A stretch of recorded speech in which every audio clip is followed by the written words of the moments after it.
Salam sejahtera dan salam satu Malaysia saya ucapkan. Yang dihormati Tuan Pengerusi Majlis, barisan hakim yang arif lagi bijaksana, rakan-rakan seperjuangan serta hadirin dan hadirat yang dikasihi sekalian. Tampilnya saya di sini adalah untuk menyampaikan pidato yang bertajuk Penghayatan Prinsip Rukun Negara.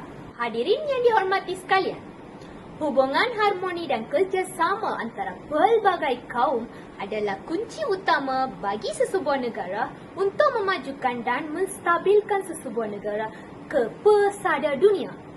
Negara Malaysia merupakan negara yang terunggul dengan masyarakat berbilang kaum sejak kemerdekaan pada tahun 1957. Menjurus Ruslan Zainuddin 2005 mengatakan peristiwa 13 Mei 1969 telah membuka mata kaum Malaysia mengenai kepentingan nilai-nilai perpaduan dalam semua aspek. Dengan ini, 5 prinsip rukun negara ditubuhkan pada tahun 1970, iaitu kepercayaan kepada Tuhan, kesetiaan kepada raja dan negara, keluruhan perlembagaan, kedaulatan undang-undang dan kesopanan dan kesusilaan. Hadirin dan hadirat yang dihormati, prinsip pertama rukun negara adalah kepercayaan kepada Tuhan. Agama merupakan ciri penting dalam kehidupan manusia kerana ketidakadaan agama boleh meruntuhkan kepribadian seseorang serta bangsa dan negara. Melalui kepercayaan beragama akan menjadikan bangsa dan negara ini sebagai satu bangsa dan negara yang berdaulat.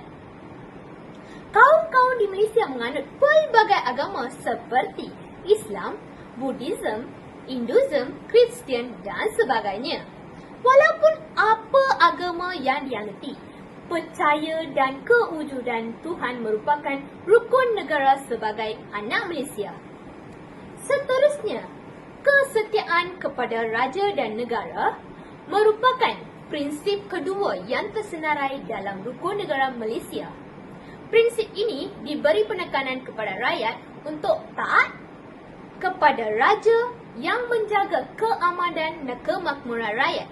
Rakyat Malaysia dikendaki taat setia kepada Seri Paduka Yang di-Pertuan Agong yang menjadi ketua negara dan Yang di-Pertuan Negeri yang menjadi lambang perpaduan rakyat di peringkat negeri. Nilai kesetiaan kepada raja dan negara dan nilai cinta akan negara diterapkan dalam diri seseorang rakyat Malaysia sebagai tanda kesyukuran berterima kasih. Saudara dan saudari yang dikasihi sekalian, prinsip rukun negara ketiga adalah keluruhan perlembagaan.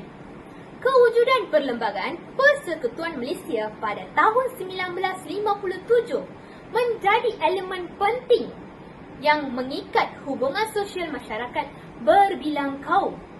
Permufakatan dan saling bertolak ansur antara masyarakat berbilang kaum sangat penting kerana ia akan mewujudkan keadaan di mana setiap anggota masyarakat faham akan tanggungjawab, terutamanya dalam konteks memelihara keamanan dan perpaduan kaum untuk kebaikan semua. Memetik kata mantan Perdana Menteri kedua Malaysia, Tun Abdul Razak, rahsia kesempurnaan rukun negara adalah dengan amalannya. Tanpa amalan rukun negara akan menjadi secebis dokumen yang tidak mempunyai rahsia. Prinsip keempat adalah kedaulatan undang-undang, di mana Malaysia mempunyai undang-undang yang teratur dan rapi. Dengan adanya undang-undang yang kukuh, kehidupan masyarakat berbilang kaum menjamin dapat bergerak dengan lancar dan teratur. Rakyat Malaysia bebas mengamalkan hak-hak mereka yang adanya undang-undang yang kuat dan kukuh tanpa melanggar undang-undang serta perkara-perkara yang tidak berkenaan. Hadirin dan hadirat yang dihormati, prinsip kelima adalah kesopanan dan kesusilaan, yang mana pemimpin yang berperilaku sopan dan bertata susila mampu bertindak mengikut situasi dan berupaya mengawal diri daripada mengeluarkan kata-kata yang tidak sopan. Perilaku pemimpin juga memberi gambaran bagaimana imej sesebuah negara.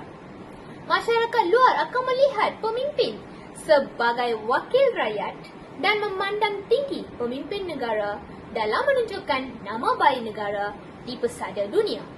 Oleh itu, nilai kesopanan dan kesusilaan merupakan asas kepada pembinaan negara yang harmoni serta masyarakat yang sejahtera.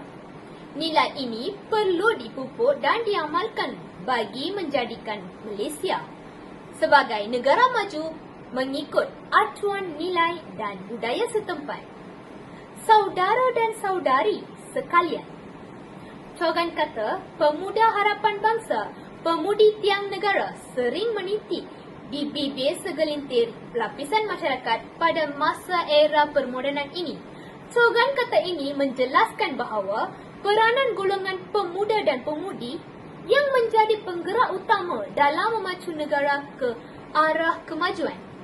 Penerapan prinsip rukun negara perlu diterapkan dalam diri golongan remaja supaya dapat menjadikan negara ke arah sebuah negara yang berdaulat. Dengan ini, berakhirnya pidato saya dengan serangkap pantun. Padi habis tinggal jerami, bakar dulu hingga bersih. Rupanya pidatoku sampai di sini. Sekian dan terima kasih.